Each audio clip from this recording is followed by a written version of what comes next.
Why not a nurse? I mean, naturally, we have, I don't know if you want to call it, how can I say, a defect or a perfection. We nurse from the heart. And who's most trusted? Firemen and nurses. But not only that, our knowledge base. We're able to identify this is a physical thing when the client is pregnant. And we're able to identify early problems, preeclampsia, postpartum depression, perinatal depression. We're able to identify early. It's better to, and how can I say, it's better to prevent than to mitigate. When you think about a nurse, you think about someone who's warm, who puts themselves last on the list so that they can care about other people. And I feel that our clients, as soon as they find that out, that you're an RN and you're coming to visit them and they're practically yours for the next 2.5 years, they love it.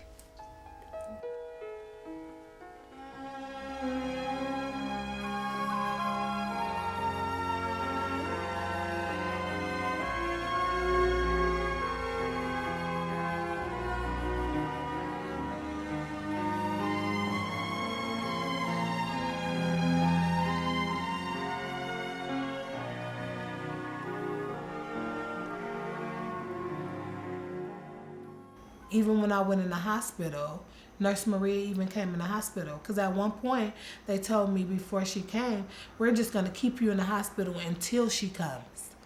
So I was banking on being in the hospital for 5 more months to sit there. She came there as well. So the program, to me, if I can do it all over, I would. If I can offer it or talk to anybody and give them positive words about the program, I have a million words for it. Literally. When you feel that every door is closed or being slammed in your face for the mistakes you made in life, you know, and when you feel like you're not accomplishing anything daily, that is what it was. That was more of what my world was. It was like I was trying, but it wasn't enough. Or I would set goals and I was not keeping them. I wasn't. And now it's like, how can I not set a goal and keep it? Because what if she's looking at me setting those goals? What if she's looking like my mom said she was going to go to work on Tuesday? She still haven't went to work. Or what if, how can I teach her to accomplish goals and set goals if I'm not?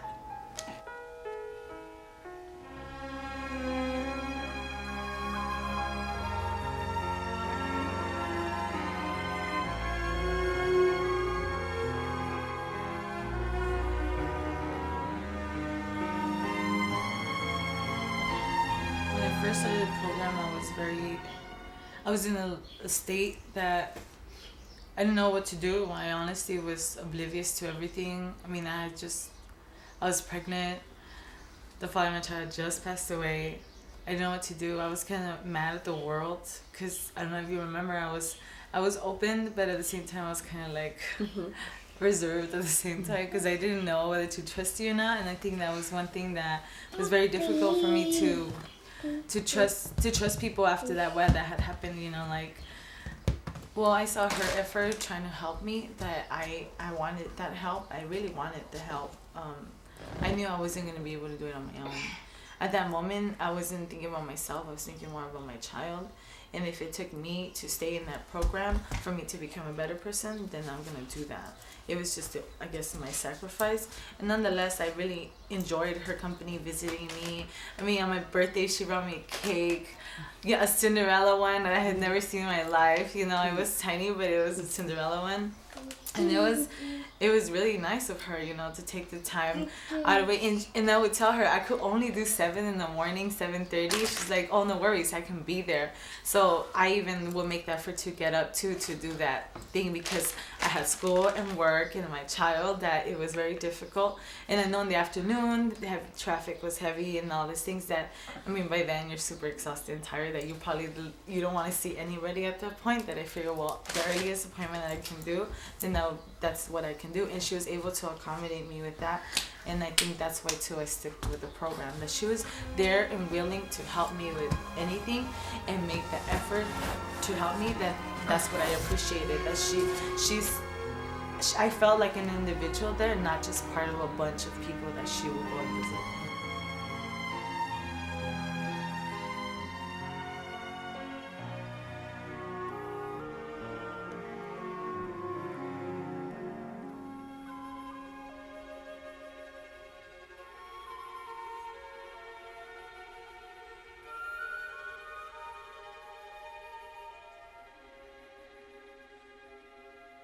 I thought of you as like my mother figure because I was apart from my mom, and it was really hard to deal with what I was going through without having her there.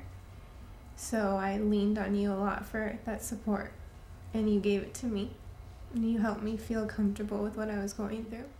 Stay motivated to breastfeed my son and giving me the support that I needed during those hard first weeks of doing that, and giving me the education of how to raise him properly and make sure that he stays healthy and I make the right decisions when it comes to disciplining him or teaching him. It's you guys have given me all those resources.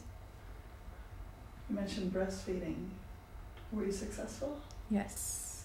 Still That's breastfeeding still a 2.5-year-old. You're kind of like a parent, but you were also a friend to me. I mean, you would give me really good advice and tell me other situations you have been through, and it kind of made me get back on track and get my head back on my shoulders. I think my biggest challenge has been to be a mother. It's hard. It's not easy taking care of another human being. And it's even harder to reassure yourself you're doing a good job. Also to always know you're going the right path. I'm sorry. But Tanya has been there for me. So when I'm always questioning if I'm a good mom or not, especially because I'm always not around for her, whether it's for school or work. And Tanya has always helped me to make sure that if I'm with her, I'm teaching her the right things so she can be successful in life, grow the right strong bonds she needs, good communication skills, social skills, to be able to tell me what she wants, or for me to even know the simple behaviors of her to be like, okay, she needs nap time and so forth. So I definitely want to thank Tanya a lot for not only reassuring me as a first-time mom that I'm doing a good job, but guiding me as a first-time mom. My son changed me. He made me, when I seen that face, it was just like, I can't do the same thing, you know. I have to change. And I didn't change the day I had him or the next day. It takes time every day. And, you know, I don't know if you told her about the system thing. About the baby? Uh-huh. I mentioned it to her. Okay, so my son was took in especially, and he was 6 months. So like I said, it wasn't the next day that I changed. When he got took in, I had to really wake up and say, you know, I need to fight for my son to get him back. And also how I'm living my everyday life, I need to straighten it up. So it won't be any, oh, well, you're not a stable parent, you know. So that made me really change, going through the whole system thing on the other side. On the other side, because I was always on the child, the innocent one. But now I'm the parent. Now I can see how my mom felt. And, you know, I changed. I was like, you know what, no. I have to make sure when I get my son, I keep him. So that was a big change in my life. One of the great things I think that we do in this program is that we do provide them with the tools. We give them the support. We give them the encouragement. We help them figure out, really, identify what their dreams are and help them identify those goals and help them to achieve them. And so sort of leading them to find their own way. What is in your home visits, in your everyday home visits, what does that look like in terms of like an activity or something that you tell them or something? What does that look like? What I try to impress on all of my clients is how they are the first and most important teacher for their child. What does the dog say? Say woof, woof. Say meow. Look at the cat. Say meow. He is so smart. Very good, Ryan. Yay. Very good. Got it. Yay. Yay. Very good. Very good. So take a look at this book. I'm going to give it to you. That's yours. It's yours. So what do you see with this book? Different animals. Different animals. Different sounds. It's hard pages, so you don't have to worry about ripping the pages. He could chew on it if he wants to toss it, which is good. And he could have this book for the rest of his, put your name in it. Put his name in it. I still got books from when I was little. Do you? With my name in it. Absolutely. So do I. I keep everything anyway. So this was very good. So as you can see, we talked about language, sounds, learning new things in books, and that he is very comfortable with turning the pages in the book back and forth. He will mimic you or copy you. When you make the sounds, he'll make the sounds too, which is good. So these are the books we were talking about. These are the ones that are most appropriate for his age, so he can see the different pictures, and you can even make up a story as you go along, Mommy. And again, time for you and him to bond together. This is a perfect position, or if you guys are in bed, like sitting here. And I also encourage whenever he goes to grandma's to have a period of time during the day where there's a reading. Oh, yeah, I put books in there so they can just keep on, never bring them back. Oh, shucks. And then we'll make sure he has some here, because I usually bring him a book or two whenever I come. I remember when we met the very first time, just the two of us. She was very quiet, unsure of herself, not sure what kind of mother she was going to be. And I thought I met her right there, and so I felt my role, along with part of NFP, was to build this young woman up and build up her self-esteem and let her know that she is someone. And so over a period of weeks, she blossomed. After she gave birth, very interesting enough, after she gave birth, she became very much more open to asking questions.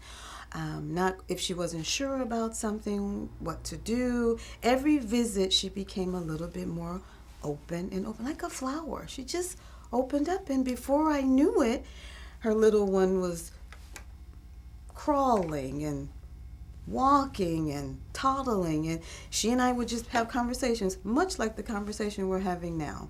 She would share her feelings with me about her child, about getting a job, about school, and we would just be talking in general much more than when I met her. And our relationship has evolved from there, from a very quiet, timid, uncertain young woman to a woman who's pretty certain about what she wants to do with her life now. Teaching them, how to do things on their own. Even when it's the child, like you teach the client how to let the child problem solve, how to let that toddler explore and discover new things. So I think it translates into you present a topic or you teach an idea or a method, and you might not see the results right away, but 2 years later, you might get a text or an email or a phone call from this girl that says, oh, I practiced. Remember when you came to my house and you told me about this? Guess what? I did it, and this is where we are right now, and me and the baby are doing great. It makes you feel like, wow, you saw this girl 2 years ago. You've already graduated her, and 2 years later, she remembers you and she's called you or she's written to you and given you an update on whatever it is you taught her that one time. I'm able to share personal experiences, and I feel that she can relate to that. So it makes them even more comfortable to open up and be able to trust me that, you are doing a good job, you are being a good mother, because they don't hear that very often. One thing that I've learned is, having to respect them and the fact that that is their desire. It's not about me. It's about working together side by side and letting them know that there's someone there to along their side that believes in them, that is there to guide them. I feel that being able to at least have that compassion, and patience and understanding, I think that comes a long way, and it helps me to keep in mind that, I'm not going to see immediate results, but it will take time, just like it took time with previous patients. And the satisfaction is at the end that they do come back and thank you, and they tell you, or give you a phone call and tell you, oh, this is what I'm doing. I met my goal. And thank you for being there by my side.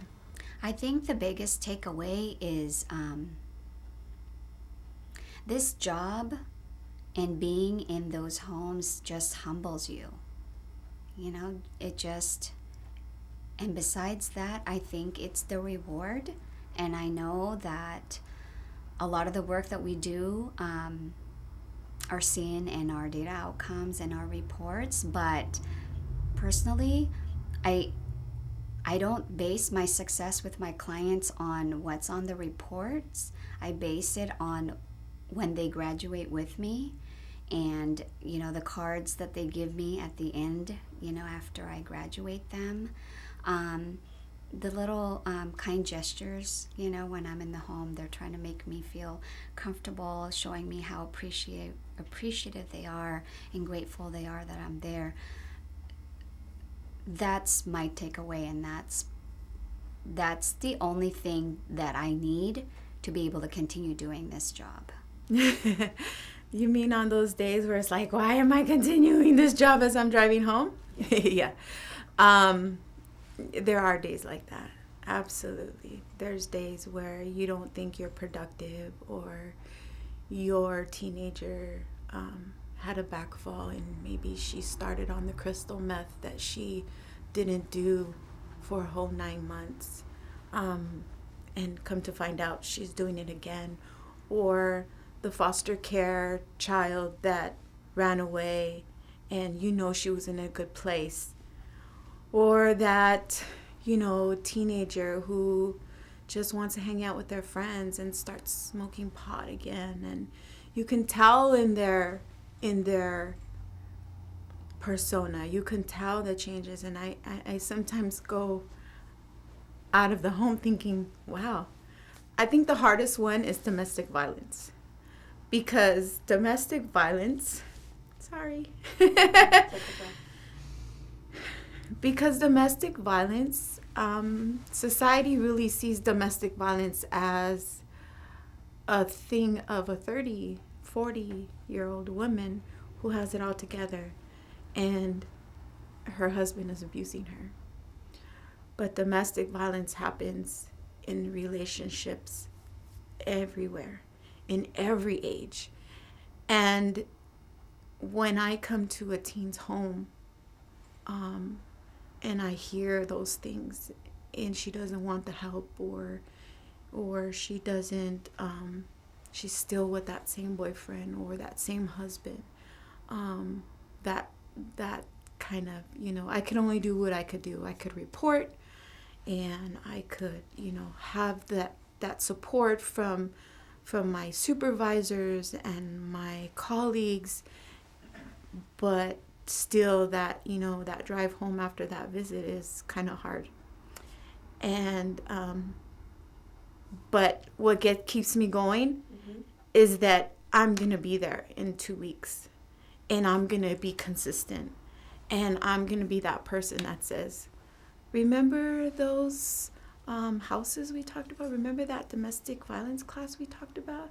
Did you call them? Hey, let's call them right now if you haven't. Let's see what they're all about. It's not going to hurt anything. They have taught me that even under the worst circumstances, they can be so incredibly resilient. Like, I'm where I'm at right now, and I'm still terrified to be a mother. And I was like, how could they do it? How could you be 15 years old in high school? You don't have any income. Your boyfriend's not there. Your parents are so mad at you, and they want you to practically kick you out of the house, but they're good parents. they get straight A's. One of my moms, she was class valedictorian. She got a scholarship, and she got pregnant when she was 16. Like, I look at that, I'm like, if you could do that, like, anyone who really wants to be a good parent can be a good parent. The biggest takeaway for me would have to be that my client sees me as someone that's non-judgmental, sees me as someone that will listen to her, sees me as someone who trusts her judgment, will listen to her judgment, and someone who believes that we're doing this together. I'm not doing something to her or necessarily for her, but we're working together so that she can be the best parent she wants to be for her child. What's most gratifying to me is every time my client confirms an appointment or will call me and ask me if I'm coming and or lets me into her home. And we have a visit where there's an aha moment. You know, we might have been visiting for months on end, and all of a sudden we have a visit, maybe related to the baby, and there's a moment in my girls, and I can see it because subsequent visits tell me that she had a moment. She may share it with me, she may not. But that makes me feel good every single day. And I have quite a few of those every visit. Every week I have an aha moment with a client. So that makes me happy, and it makes me feel like I'm planting a seed every single time. Every day. And every time I go, I water it a little bit, and then we'll see what happens. So next visit, she would say, you know, we sat down and I read to the baby, and he sat for 1 minute. That's success. You did it.